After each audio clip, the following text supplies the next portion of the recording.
Assalamualaikum warahmatullahi wabarakatuh. Shalom, Om Swastiastu, Namo Buddhaya, salam kebajikan. Kata pepatah mengatakan tak kenal maka tak sayang maka tak cinta. Oleh karena itu, perkenalkan nama saya Marcelindo R. Muhammad selaku pembicara satu dari tim afirmasi Delegasi SMA Negeri 1 Limboto. Pada sore hari ini kita dipertemukan dengan mosi yang sangat menarik, yaitu bahwa penerimaan mahasiswa baru hanya didasarkan pada tes talenta bawaan, bukan pada hasil nilai atau tes akademik.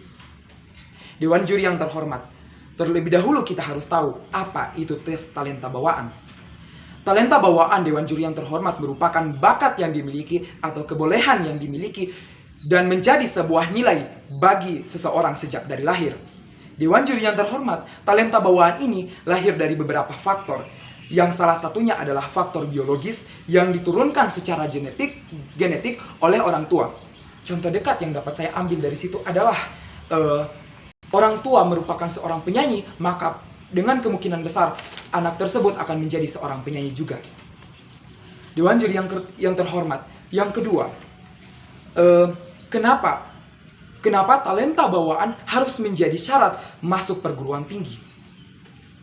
Talenta bawaan ini sangat-sangat berpengaruh terhadap masuknya mahasiswa ke perguruan tinggi, yaitu kita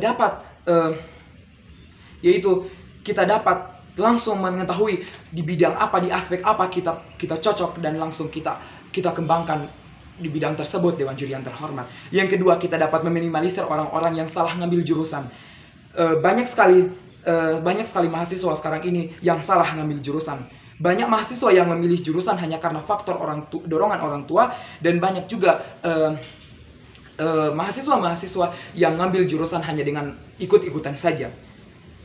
Yang Dewan juri yang terhormat, salah masuk jurusan juga Dewan juri yang terhormat, kenapa talenta bawaan ini harus menjadi faktor masuk, menjadi syarat masuknya kita ke perguruan tinggi, yaitu sekarang ini hanya kebanyakan terfokus dalam tes akademik. Tes akademik itu, Dewan juri yang terhormat, hanya memfokuskan atau hanya melihat hanya memberikan soal-soal yang tidak sesuai, atau bukan tidak sesuai, Dewan juri yang terhormat, tetapi memberikan soal-soal seperti contohnya soal berkaitan dengan ilmu sosial, tetapi anak tersebut sangat ingin masuk pada jurusan yang lain yang bertentangan dengan ilmu sosial. Oleh karena itu, banyak sekali mahasiswa yang salah masuk jurusan karena dengan tes akademik itu sendiri. Yang ketiga, Dewan juri yang terhormat, berpikir rasionalis bahwa talenta bawaan akan menjamin mahasiswa tersebut akan sukses. Kenapa kita harus berpikir rasionalis bahwa talenta bawaan itu akan menjamin kita di kemudian hari akan sukses? Karena kalau kita bekerja sesuai dengan talentanya kita, sesuai dengan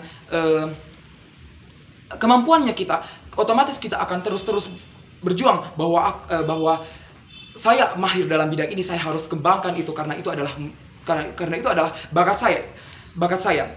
Yang kedua, kalau kita bekerja tidak sesuai dengan talentanya kita, maka otomatis kita tidak akan nyaman dengan pekerjaan itu. Karena tidak sesuai dengan talentanya kita, tidak sesuai dengan bakat-bakat yang ada di dalam diri kita. Yang kedua, yang berikutnya, kenapa banyak sekali pertanyaan-pertanyaan yang timbul di masyarakat? Kenapa kita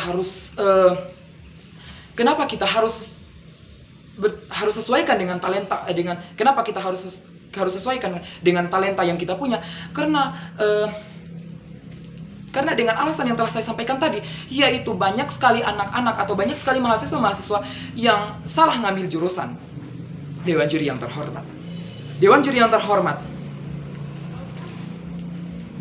terhormat, dari argumentasi yang saya paparkan tadi, kita sangat-sangat perlu akan tes talenta bawaan ini sebagai syarat masuk ke perguruan tinggi.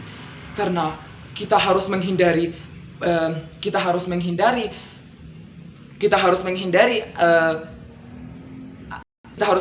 anak-anak yang sekarang ini salah masuk jurusan. Karena kita sebagai bangsa Indonesia, kita memerlukan pemimpin-pemimpin yang bertalenta, pemimpin-pemimpin di masa yang akan datang yang akan mempengaruhi kita, yang akan merubah negara ini menjadi negara yang sangat-sangat baik. Karena itu diterapkannya syarat masuk perguruan tinggi dengan berpatokan pada talenta bawaan Dewan Juri yang terhormat.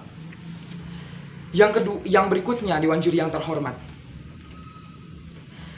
Bagaimana cara kita yang berikutnya, Dewan Juri yang terhormat, pertanyaan-pertanyaan yang timbul dari kalangan masyarakat, yaitu bagaimana cara kita mendeteksi talenta-talenta tersebut yang dimiliki anak. Karena kebanyakan anak tidak menimbulkan atau tidak menampakkan talenta yang dia miliki. Oleh karena itu, Dewan Juri yang terhormat, tindakan yang harus dilakukan untuk mendeteksi bakat-bakat atau talenta yang dimiliki anak tersebut dengan melakukan observasi. Dengan melakukan observasi terhadap orang tua, kita harus melakukan pengamatan terhadap anak tersebut melalui orang tua anak tersebut. Kita harus mempertanyakan ke orang tua bahwa apa yang menjadi bakat atau menjadi talenta anak tersebut sejak dari lahir. Apa kebiasaan anak yang bisa membuat dirinya sangat pede terhadap dunia ini. Dewan Juri yang terhormat, yang kemudian dari pihak sekolah juga harus memberikan surat bahwa anak tersebut mahir di bidang ini, Oleh karena itu pihak perguruan tinggi akan mempermudah pihak perguruan tinggi untuk melihat kemampuan dari anak tersebut. Yang kemudian adalah stimulasi atau rangsangan secara variatif. Yang harus dilakukan oleh perguruan tinggi adalah menyediakan wadah untuk menampung minat dan bakatnya, yang kemudian itu harus dibimbing terus-menerus. Oleh karena itu, saya selaku pembicara satu dari tim Afirmasi SMA Negeri 1 Limboto sangat-sangat setuju dengan mosi perdebatan kita kali ini.